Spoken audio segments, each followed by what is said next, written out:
Welcome back after the break. तो break पर हम जो तीनों मिलकर डिस्कस कर रहे थे वो ये कर रहे थे कि लड़कियों को क्रिकेट का बिल्कुल शौक नहीं होता। तो मैंने सोचा कि ऑन स्क्रीन इसको कन्फेस कर लेते कि वाकई नहीं होता, और स्क्रीन के उस तरफ जो लड़कियां बैठी वो भी मेरी बात को सेकंड कर रही होंगी। बट ऑल्दो ये मैदान आपका है। कुछ लड़कियों को नहीं होता, हमने दीवानगी की हद तक देखा है। और अब तो फर्क इतना पड़ गया, कमेंटेटर लड़कियां आ गई हैं भाई, मतलब और हर क्रिकेट सीरीज में एक एनालिस्ट होना बहुत जरूरी है। जो खातून आप दोनों से सर, अब आज से जो मैच शुरू हो रहे हैं, चौधरी इरफान ज़हीर हमारे साथ मौजूद हैं, उस हवाले से ही बात करेंगे। पहला सवाल ही बल्कि मेरे ख्याल में इसी हवाले से होना चाहिए कि आज भी कोई ना कोई खातून एनालिस्ट होगी, फिर मेरे ख्याल में उम्मीद है। ऑब्वियसली मेरा ख्याल है कि अभी तो पीसीबी की तरफ से तो नहीं आया, लेकिन बट ज़ैनब बड़ा परसिस्टेंट पार्ट कंटिन्यूसली चल रही है।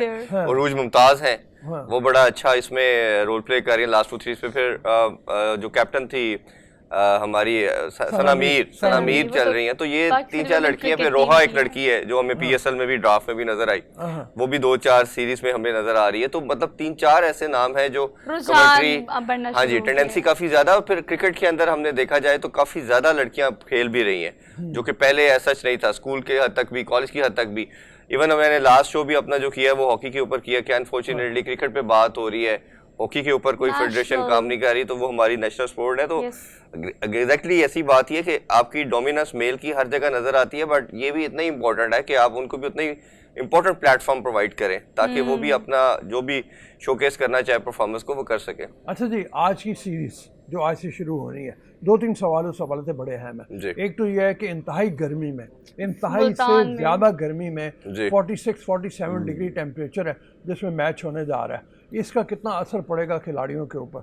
नंबर 2 ये बड़ी एक इम्पॉर्टेंट सीरीज है बाबर आजम के लिए कि विराट कोहली ने कहते हैं कि कैप्टन होने के नाते फास्टेस्ट 1000 रन किए थे 17 इनिंग्स में, और बाबर आजम 12 इनिंग्स में 98 रन पीछे हैं।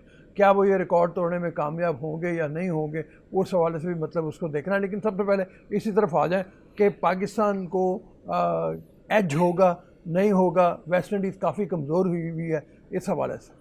सबसे पहले आपने वेदर का पूछा, तो ओबियसली ये मैचेस दोनों टीमों को आपस में तो मुकाबला होगा, और दोनों टीम का आगे वेदर का भी होगा। वेदर बहुत ज़्यादा एक्स्ट्राऑर्डिनरी, आपको पता है कि ह्यूमिड भी है, गर्म भी है, तो बहुत प्रॉब्लमेटिक सिनेरियो बनेगा। आल्दो के पीसीबी ने 2 वीक इधर कैंप लगाई रखा लाहौर में, और एलसीसी ग्राउंड में भी और कदाफी में भी प्रैक्टिस करते रहे, बट लाहौर का वेदर फिर उसकी निस्बत थोड़ा सा कम था। बट आजकल 2-3 दिन से तो लाहौर में बड़ी हीट वेव बहुत सीवियर किस्म की चल रही है, और बाहर आउटसाइड 47 लग रहा होता है। जी। और प्लस राव साहब, ये जो हीट आपकी एडिशनल आपको 3-4 टेम्परेचर ज्यादा लगती है, वो गाड़ियों का जो फ्यूल का आपका टेम्परेचर है, कंजम्पशन है, उसका वजह से, या फिर एयर कंडीशन की जितना भी है उसकी हीट एडिशनल है, तो वो आपका 3-4 टेम्परेचर एडिशनल ही जाता है। और ये इसी वजह को कंसिडरेशन में रखते हुए पीसीबी ने मैचेस को थोड़ा सा लेट करवाने का कहा गया, कि 4 o'clock टीम आएंगी, और मोस्ट लाइकली शायद 5 बजे भी शुरू करने की एक सजेशन थी, बट मेरा ख्याल है 4 बजे शुरू कर दिया जाएगा। दूसरा आपने बात की बाबर आजम की, बाबर आजम के पास बहुत आउटस्टैंडिंग चांस है इसको भी कम्पीट करने के लिए, उसको बीट करने के लिहाज से, और टेलर मेड लगता है बाबर आजम के लिए ओडीआई। टेस्ट में हमने जिस तरह हमेशा बात की शोज के अंदर के टेस्ट में थोड़ा सा डिस्टर्ब होते हैं, T20 के उनके स्ट्राइक रेट के ऊपर बात की जाती है, उतना इफेक्टिव नहीं नजर आते, बट ओडीआई के अंदर बाबर आजम का जो स्टाइल ऑफ बैटिंग है वो उनको थोड़ी सूट करता है, कि शुरू में थोड़ा सा बॉल कंज्यूम करते हैं, फिर उसके बाद वो एग्जैक्टली 100 के स्ट्राइक रेट पे आते हैं, और वो उनके बैटिंग स्टाइल के लिए इससे बेहतर कोई फॉर्मेट हो नहीं सकता।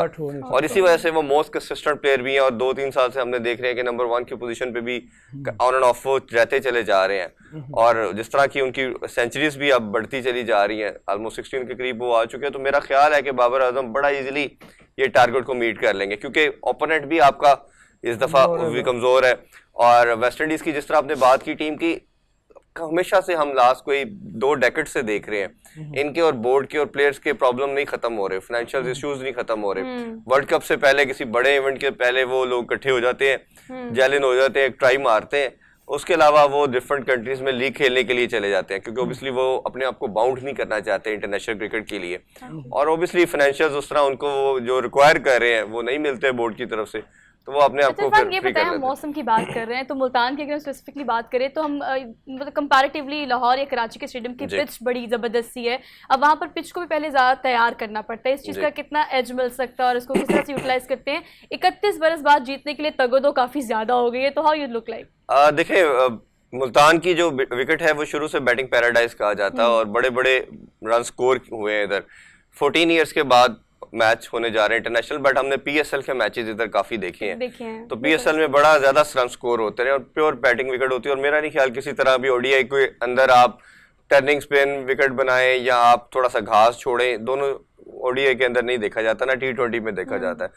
तो बैटिंग प्योरली विकेट होगी। पाकिस्तान को एज बहुत ज्यादा है, जिस तरह हमने वेस्ट इंडीज की वीकनेस की बात की, हमारे बैटिंग जो है पूरी स्टेबल है, बॉलिंग लाइन बहुत स्टेबल है।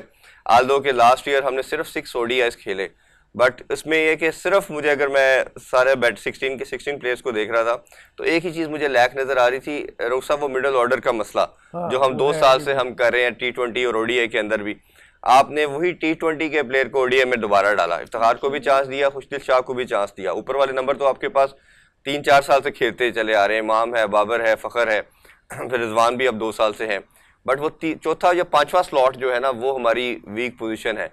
छोटी टीमों के खिलाफ तो शायद वो आप एड्रेस कर पाएंगे, कवर हो जाएगी चीज। जैसे ही आप कोई बड़े टूर्नामेंट के लिए जाएंगे उधर एक्सपोज हो जाएंगे। जिस तरह मेरा मानना ये है, हमेशा मैं बात कर रहा हूँ, कोई 6-7 मंथ से कर रहा हूँ, कि आपके पास जो एक प्रिपेयर कमोडिटी थी ओडीआई के अगर हवाले से बात करूँ, वो हारिस सुहेल थे। उसने 2-3 साल 47 के एवरेज के साथ स्कोर किया और सबसे बेस्ट उसकी एवरेज थी मिडिल ऑर्डर के अंदर। हरमीत का कमेंट ले लें। जी श्योर जी हरमीत, कमेंट। जी। अच्छा बाजी, आपने जो बैटिंग की तो आपने बात कर ली, लेकिन अगर हम देखें हसन अली और दीगर जो शाहीन शाह अफरीदी, हसन अली बड़े उनकी बड़ी फॉर्म में नजर आ रहे हैं, तो ऐसे में आपको क्या लगता है कि स्पिनर की में कौन किसको शामिल कर दिया जाएगा? शामिल तो वैसे स्क्वाड का ऐलान तो कर दिया गया, लेकिन आपके यहाँ फेवरेट कौन बनता है? बाजी शादाब है, नवाज, इफ्तिखार है, फिर आप देख लें। देखिए, शादाब और नवाज तो मेरा ख्याल है मस्त खेलेंगे दोनों, और इसी वजह से उन्होंने उस्मान कादर को भी हटा दिया गया, जो कि 2 साल से टीम के साथ ट्रेवल कर रहे थे, क्योंकि Nawaz on end of injury का शिकार थे। बट नवाज की फॉर्म बहुत आउटस्टैंडिंग थी। पीएसएल से पहले जितनी भी सीरीज हम देखें तो वो बहुत अच्छा परफॉर्म कर रहे थे।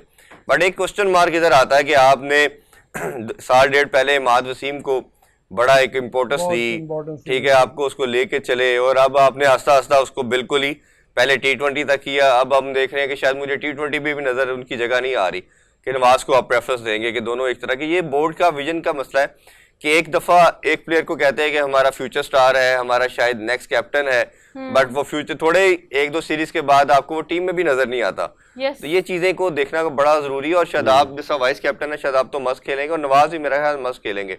इफ्तिखार तो एज ए बैटिंग ऑलराउंडर के तौर पे खेल सकते हैं, अगर विकेट्स ऑब्वियसली आपको थोड़ा सा स्पिन मिलेगा तो वो उसको यूटिलाइज किया मतलब एक हाइप क्रिएट कर दी जाती है, लेकिन इस दफा प्रेडिक्शन जो है वो जीत की है, राइट? जी एग्जैक्टली, क्योंकि हमारी टीम उनसे बैलेंस है, ज्यादा बेहतर है। उनका तो कैप्टन भी न्यू है और पोलार्ड भी नहीं है, तो thank you so much for being here. और हमारी तो वीकेंड की तैयारी हो गई, आप भी मैच देखिएगा और हमें भी बताएगा। हमारे सारे सेगमेंट जो हैं वो आप सोशल मीडिया पे भी देख सकते हैं। आज के प्रोग्राम से इतना ही, हमें दीजिए इजाजत, इंशाल्लाह आपसे मुलाकात होगी कल। अल्लाह हाफिज।